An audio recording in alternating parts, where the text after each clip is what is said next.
got Wingstop. Mexican spice one? Cajun cheese fries. I haven't filmed this entire week. There's been nothing really worthy to film. I finally got service. I posted on my Tumblr about that, but we were doing the service process a few days ago, getting service process, and I finally got service so I can make phone calls and get phone calls, which is great. I also have other news, is that, you know, on the 27th I'm getting a permanent head strap because my head is going to be nothing. That's the important thing. I need a permanent head strap on the 27th, but we're trying to add it earlier since there's only really 11 days, and I can't really get a head strap on my wheelchair necessarily, but I have to get one kind of drawn on my forehead. We're trying to figure out how that'll work, because we haven't had a computer at all to, you know, get the head strap on, to draw it on or anything. So we're going to try our best today with a crummy computer. We hope it works. I'm getting it today, or I'm getting it in the next upcoming days, just to have it a few days before my actual timing. But I know that my head will reach 0 on the 27th, but I'll get the head strap maybe a bit earlier. Everyone sees that I have a dual vent by the way the ventilator has another tube. He also planned around June that I was going to have a singular tube vent where I wouldn't have another dual tube, because it's a little bit of a pain to get it through the chest strap and under the chest strap and, you know, in the machinery that it needs to go to. But I'm going to get a singular vent on top of that. So I'm getting a lot of add-ons to my chair. Which, talking about the weekends, our family is going to the beach to spread Poppy's ashes. And we decided not to go to that since we've been to every other event. Important thing is, if I don't get my head strap or my dual ventilator this week, LeVar, you'll see another one. Or, hell, you'll even see it on the 27th, honestly. I don't know. But, yeah, that computer's 3 to 4 years old. It's very old. So we're going to try to find some free time to do something with it. With ranch? Sure. Oh, that's too big. That's a lot. Come here. No, give me the It's dripping. Take a small bite. Good thing I already do. Those are good. Thank you all for hearing my little rant, and I'll see you next time. Bye. Bye. The Mexican street spice shockingly isn't bad. It smells, in my opinion, a little bit worse than it tastes. So, if you can clearly tell, I have a beanie on, and we knew that a head strap wasn't going to work. So we're just going to kind of, I need a permanent head strap, but getting a head strap, you know, with this beanie would look weird, and so we decided just to kind of leave it like this, and, you know, maybe put a neck pillow around my neck for the time being until we're able to get a new outfit or trace a new one. But my new single tube vent is on and good to go. There is no dual tube vent. There is not another tube showing from my singular vent, because I used to have a dual vent, but now I no longer have a dual vent. I just have a singular vent.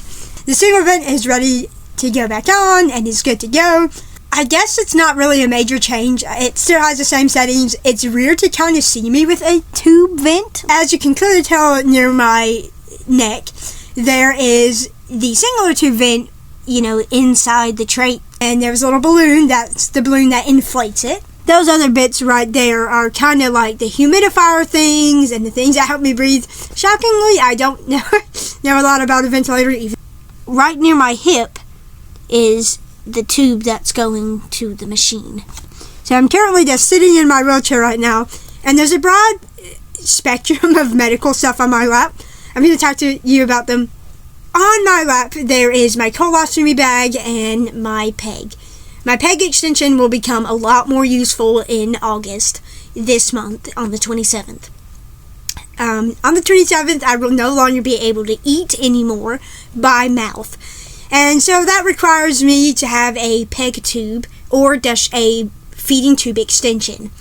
It has a little cap and another end on it. And the first big cap is for feeds, which go in my large 2-ounce syringe. And a feed bag can be hooked up onto that end. But the other baby end of the tube is for medication, like thick liquids and like medication.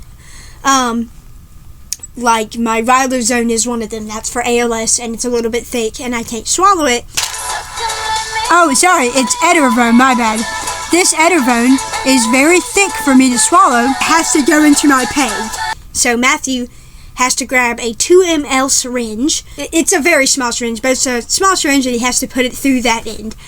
My colostomy bag is one I've talked about several times, but I got a colostomy due to relentless years of strenuous bowel program, hemorrhoids, and my basically that down there area, not my private, being really destroyed. So we had to get a viable option, and my colon was destroyed, and large intestine had the most damage, small intestine had some. But my large intestine, they ended up having to do a colostomy, and semi-colectomy. Colectomy is where they remove the large intestine, but they only removed a lot. They done a colectomy, pre-colectomy, and colostomy on me in one procedure. Basically, the pre-colectomy is where they remove, I think, your rectum, and they sew up your butthole because your rectum is no longer in use.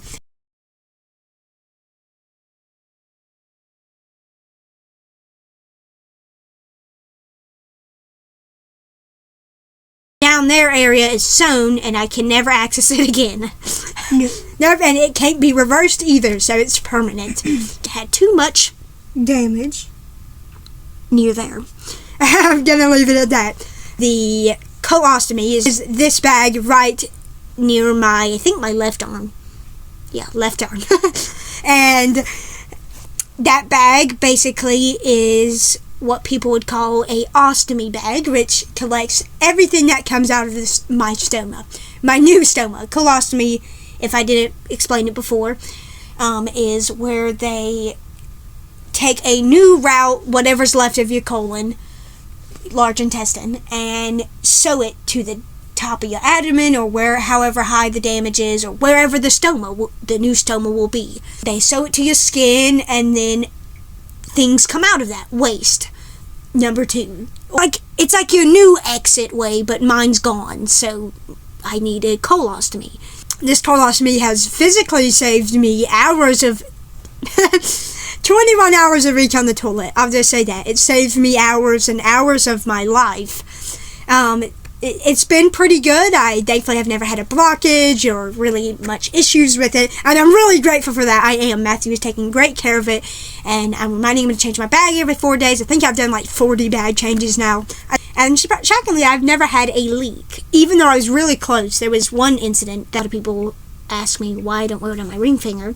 My ring finger is far too atrophied, so my ring has to reside on my middle finger. And if you're wondering why I don't wear my wife's, I can't have 2 rings. My other hand, it's also too atrophied, and rings can create pressure sores, so I want to wear my wife's, but sadly that's a no-go option for me. The other hand has given me issues in the past of pressure things, weird things.